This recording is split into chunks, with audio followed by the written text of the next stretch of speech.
भगवान शंकर और माता पार्वती की कथा। एक समय की बात है कि भगवान शंकर और माता पार्वती आकाश मार्ग से भ्रमण करते हुए कैलाश पर्वत पर जा रहे थे। बीच राह में एक कन्या का विवाह हो रहा था। माता पार्वती वहां रुकी और विवाह के संपूर्ण रीति रिवाजों सहित विवाह को संपन्न होने तक देखा। माता पार्वती भगवान शंकर से कहने लगी, हे भोलेनाथ, मुझे भी पुत्री चाहिए, क्योंकि मैं भी अपनी पुत्री का विवाह करना चाहती हूँ। लेकिन भगवान शंकर बोले, पार्वती, अभी तो कैलाश पर्वत पर चलते हैं। लेकिन माता पार्वती ने हठ कर लिया कि जब तक उन्हें पुत्री नहीं मिल जाती वे यहाँ से कहीं नहीं जाएंगी। भगवान शंकर ने हंसकर पार्वती जी से कहा कि पार्वती, तुम्हें कितनी पुत्रियां चाहिए? माता पार्वती ने कहा, हे भोलेनाथ, यह बात तो आप ही जाने, मुझे तो सिर्फ पुत्री चाहिए, और हट करके वहीं पर बैठ गई। भगवान शंकर ने सोचा, पार्वती तो हट करके बैठ गई है, अब तो इनको जब तक पुत्री नहीं मिल जाती पार्वती यहाँ से कहीं नहीं जाएंगी, मुझे पुत्री तो लानी ही पड़ेगी। तब भगवान शंकर एक ऐसी जगह पर गए जहाँ पर एक गाय बैठी हुई थी। गाय के मस्तिष्क पर भगवान शंकर ने अपना हाथ रखा। गाय एक लड़की बन गई थी। शंकर भगवान गाय कन्या को लेकर आगे चले। थोड़ी ही आगे चले थे कि एक बिल्ली रास्ते में मिल गई।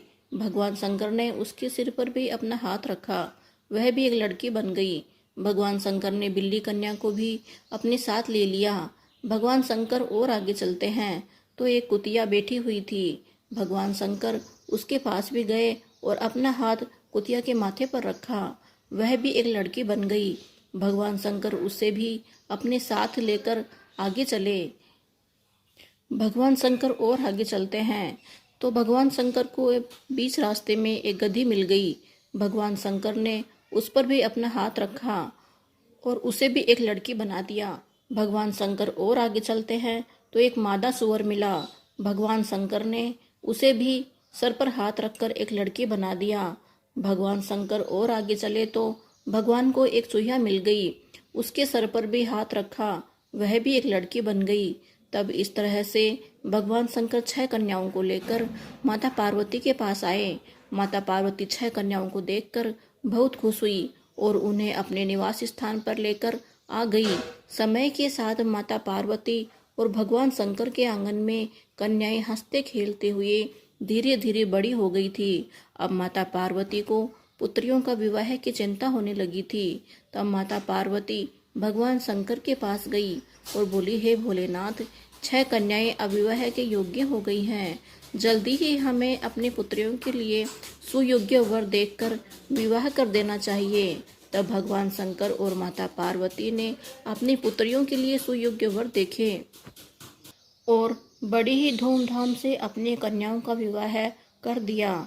कुछ समय बीत जाने पर माता पार्वती ने भगवान शंकर से कहा कि भगवान, मैंने अपनी कन्याओं का विवाह तो कर दिया है, अब उनसे मिलने की इच्छुक हूँ। भगवान शंकर बोले, ठीक है पार्वती। भगवान शंकर और माता पार्वती अपनी कन्याओं से मिलने के लिए उनकी ससुराल जाने के लिए तैयार हुए। सबसे पहले भगवान शंकर और माता पार्वती बिल्ली कन्या के घर गए और अपने पुत्री से मिले। वहां पर उनके परिवारजनों ने भगवान शंकर और माता पार्वती का बहुत ही आदर सत्कार किया। तब माता पार्वती ने अपने कन्या के लिए वहां पर वार्तालाप किया। तब कन्या के परिवारजन बोले कि आपकी कन्या बहुत ही शुभ है, बहुत अच्छी संस्कारवान है, परंतु इस कन्या में एक बहुत बड़ी कमी है। रसोई में दूध के मलाई को उतार कर खा जाती है और भोजन बनाए हुए बर्तनों को चाट जाती है। इस पर भगवान शंकर मुस्कुराए और धीरे से माता पार्वती को बोले कि पार्वती, यह कन्या बिल्ली है। बिल्ली के घर से भगवान शंकर और माता पार्वती ने विदा ली और आगे चले। इस बार गधी कन्या के घर पर रुके। वहां पर भी भगवान शंकर और माता पार्वती अपने पुत्री से मिले तथा वहां पर भी भगवान शंकर और माता पार्वती का बहुत ही आदर सत्कार किया गया। और माता पार्वती ने पहले की तरह से परिवारजनों से पूछा। तब परिवारजनों ने कहा कि आपकी कन्या बहुत ही अच्छी है, परंतु इसमें एक बहुत बड़ी कमी है, यह पूरे दिन काम को गधे की तरह लाद कर करती है। तब भगवान शंकर फिर मुस्कुराए, पार्वती जी से बोले, हे पार्वती, यह कन्या गधिया है। माता पार्वती और भगवान शंकर ने वहां से भी विदाई ली। भगवान शंकर और माता पार्वती और आगे चले। इस बार मादा सुवर कन्या के घर पर रुके और पुत्री से मिलने के बाद फिर से परिवारजनों से वही सवाल किया तो परिवारजन ने सुयोग्य कन्या बताकर कहा कि यह कन्या सब काम बहुत अच्छा करती है, परंतु किसी भी जगह पर ऐसे ही बैठ जाती है, चाहे वह स्थान साफ सुथरा हो या नहीं। तब भगवान शंकर फिर मुस्कुराए और माता पार्वती से बोले, पार्वती यह कन्या मादा सुअर है। तब भगवान शंकर और माता पार्वती ने यहाँ से भी विदाई ली और आगे चलते हैं। इस बार चुईया के घर पर रुकते हैं और अपनी पुत्री से मिलकर उसके परिवारजनों से मिलते हैं। भगवान शंकर और माता पार्वती ने फिर से वही सवाल किया। तब चुईया कन्या के परिवारजनों ने कहा कि यह आपकी पुत्री बहुत सुयोग्य है, परंतु वह अपने कमरे से बाहर नहीं निकलती, पूरे दिन अपने कमरे में रहती है। तब भगवान शंकर मुस्कुराए और माता पार्वती से बोले, पार्वती यह कन्या चुईया है जो हमेशा अपने बिल के अंदर ही छुपी रहती है। इसके बाद भगवान शंकर और माता पार्वती कुतिया कन्या के घर पर गए। वहां पर भी अपनी पुत्री से मिलकर परिवारजनों से यही प्रश्न किया तो परिवारजनों ने कहा कि घर का कामकाज तो ठीक ठाक कर लेती है, परंतु पूरे दिन बोलती रहती है। तब भगवान शंकर फिर मुस्कुराए और माता पार्वती से बोले कि पार्वती यह कन्या कुतिया है जो पूरे दिन भोगती रहती है। यहाँ से भी भगवान शंकर और माता पार्वती आगे चलते हैं और इस बार गाय कन्या के घर पर रुकते हैं। गाय कन्या से मिलकर गाय कन्या के परिवारजनों से मिलते हैं। यहाँ पर भी माता पार्वती ने ऐसा ही सवाल किया।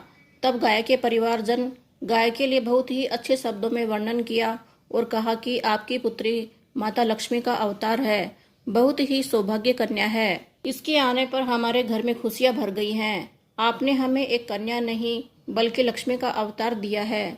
इस पर भगवान शंकर फिर मुस्कुराए और धीरे से माता पार्वती से बोले, पार्वती यह कन्या गाय है।